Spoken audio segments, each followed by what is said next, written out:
উপজেলা পরিষদের প্রথম ধাপের ভোট কাল চলছে। কেন্দ্রে কেন্দ্রে ব্যালট বাক্স সহ নির্বাচনী সরঞ্জাম পাঠানোর প্রস্তুতি সবশেষ খবর জানাতে সরাসরি যুক্ত হচ্ছেন সহকর্মীরা।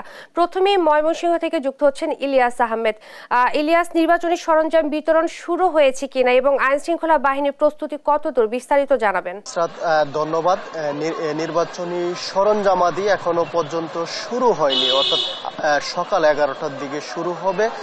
আমি এখন আছি ময়মনসিংহের ফুলপুর উপজেলায় রয়েছি। এখানে পুরাতন কোর্ট ভবন এলাকায় আমার পেছনে দেখতেই পাচ্ছেন যারা আইন শৃঙ্খলা বাহিনী আছে অর্থাৎ আনসার সদস্যরা তারা কিন্তু প্রস্তুতি নিচ্ছেন। অর্থাৎ নির্বাচনী সরঞ্জামাদির সঙ্গে সঙ্গে এই আনসার সদস্যরা কিন্তু প্রতি কেন্দ্রে কেন্দ্রে তারা পৌঁছে যাবেন। এছাড়াও নিরাপত্তা বাহিনীর সদস্য যারা আছে তাদেরকে কিন্তু এই ফুলপুরের প্রত্যেকটি ভোট কেন্দ্রে কিন্তু তাদেরকে পৌঁছে দেওয়া হবে। যদি আপনাকে বলে রাখি, প্রথম ধাপে ময়মনসিংহের ফুলপুর, হালুয়াঘাট এবং ধোবাউড়া এই তিনটি উপজেলায় উপজেলা পরিষদ নির্বাচন অনুষ্ঠিত হবে।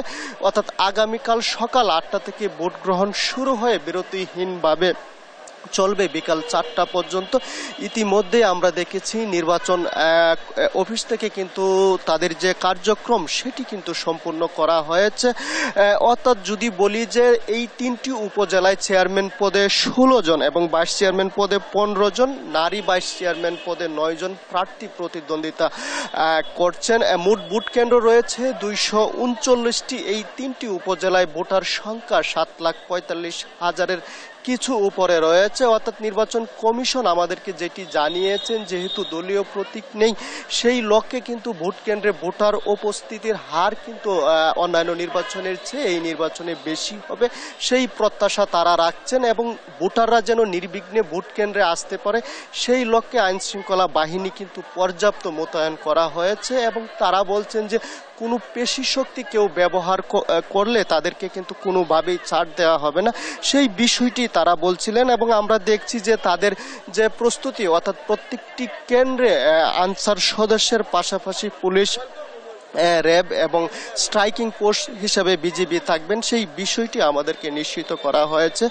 নির্বাচন কমিশন থেকে এবং তাদের যে সকল ধরনের প্রস্তুতি সেটি কিন্তু নিয়ে রেখেছেন। এছাড়াও প্রত্যেকটি ইউনিয়নে কিন্তু একজন করে নির্বাহী ম্যাজিস্ট্রেট দায়িত্বে থাকবেন, সেই বিষয়টি আমরা জানতে পারেছি। অর্থাৎ নির্বাচনের যে সকল ধরনের প্রস্তুতি সেই প্রস্তুতি কিন্তু ইতিমধ্যেই সম্পূর্ণ হয়েছে এবং ভোটার এবং যারা প্রার্থী আছেন তারাও কিন্তু চাচ্ছেন যে একটি উৎসব মুখর পরিবেশের মধ্য দিয়ে নির্বাচন অনুষ্ঠিত হবে এবং যেহেতু ব্যালটে নির্বাচন অনুষ্ঠিত হবে সেই লক্ষ্যে কিন্তু যে প্রস্তুতি সেই প্রস্তুতির পাশাপাশি ভোটারদের মধ্যেও একটি আগ্রহ আমরা লক্ষ্য করেছি এবং ভোটাররাও বলছেন যে তারা শান্তিপূর্ণ পরিবেশের মধ্য দিয়ে তারা নিজেদের পছন্দের প্রার্থীকে নির্বাচিত করতে চান, সেই লক্ষ্যেও কিন্তু প্রশাসন তাদের প্রস্তুতি সম্পূর্ণ করেছেন। এই ছিল আমার কাছে ময়মনসিংহের নির্বাচনের সরঞ্জামাদি বিতরণ নিয়ে সর্বশেষ তথ্য। দর্শক, এই বিষয়ে জানতে আমরা এখন চলে যাব বরিশালে, সেখান থেকে যুক্ত হবেন আমাদের সহকর্মী শফিক মুন্সি।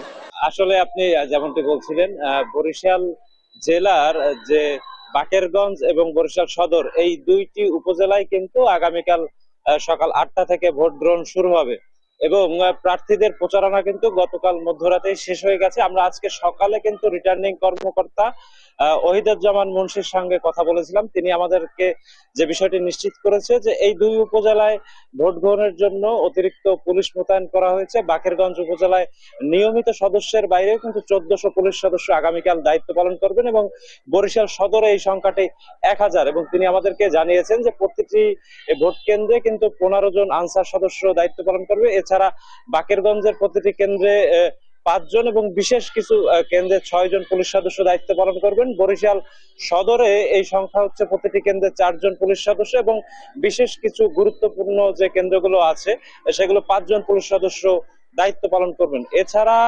বরিশাল সদরে 4 প্লাটুন বিজিবি মোতায়েন করা হয়েছে এবং বাকেরগঞ্জ উপজেলাতেও কিন্তু 2 প্লাটুন আসলে বিজিবি সদস্য মোতায়েন করা হয়েছে বলে তিনি নিশ্চিত করেছেন। তিনি আমাদেরকে আরো জানিয়েছেন যে র্যাব সদস্যরাও কিন্তু আগামীকালকে নির্বাচন সুষ্ঠু করার ব্যাপারে আসলে সহযোগিতা করবেন, মাঠে বেশ জোরালো ভূমিকাই রাখবেন।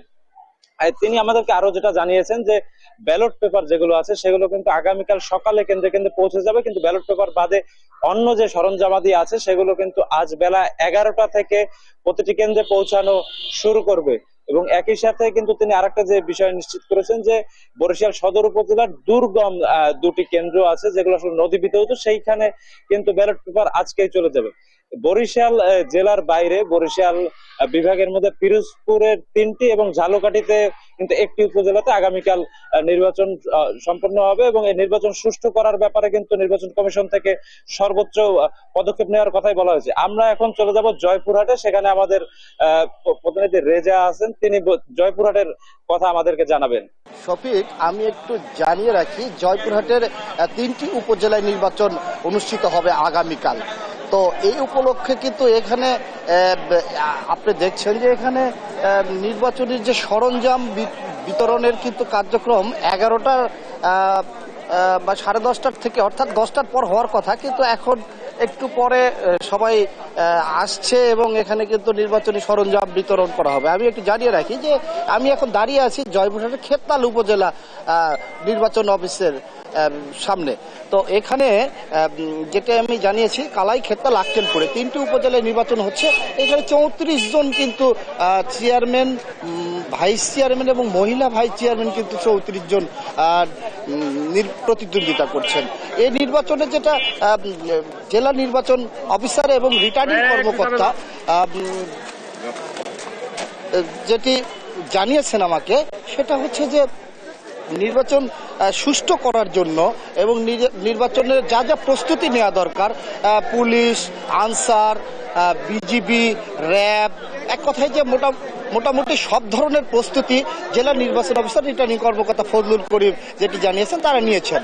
তো জয়পুরহাটের এই যে 3 উপজেলায় নির্বাচনে 2-1টি ছোট বিচ্ছিন্ন ঘটনা ছাড়া মোটামুটি এখন পর্যন্ত শান্তিপূর্ণ পরিবেশে নির্বাচন অনুষ্ঠিত হবে, সে প্রস্তুতির কথা জানিয়েছেন জেলা রিটার্নিং কর্মকর্তা এবং জেলা নির্বাচন অফিসার।